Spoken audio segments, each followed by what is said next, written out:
So hi friends, welcome back to my channel Sudiksha's pear. So ఈరోజు video ఏంటంటే వర్షం episode part 2. So వర్షం episode part 2లో అయితే మాకు మ్యాంగోస్ అయితే బాగా వచ్చినాయి. ఈ పార్ట్ 2లో మ్యాంగోస్ కూడా చూపిస్తున్నాం మీకు. ఇవ్వండి, ఇవన్నీ మ్యాంగోస్ మావి. చాలా వచ్చాయి ఈసారి, ఇప్పుడు మామూలుగా రాలేదు.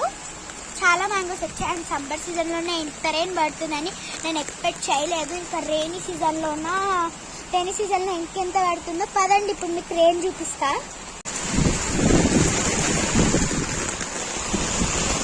ఇల్లు రెయిన్లో కూడా గొడి వేసుకొని వచ్చిన ఇల్లు రెయిన్. అవో అంకుల్ ఆంటీ కూడా ఎట్లా తడిచిపోయారు. తడిచిపోయారా, నేను అంబ్రెల్లా పట్టుకున్నాను కాబట్టి తడిచిపోలే. అక్కడ మట్టి కన్స్ట్రక్షన్ మట్టి అంతా పోయింది. ఫ్రెండ్స్, మరిన్ని వీడియోస్ కోసం నా ఛానల్ని సబ్స్క్రైబ్ చేసుకోండి, లైక్ చేయండి, షేర్ చేయండి. Thank you for watching. Bye.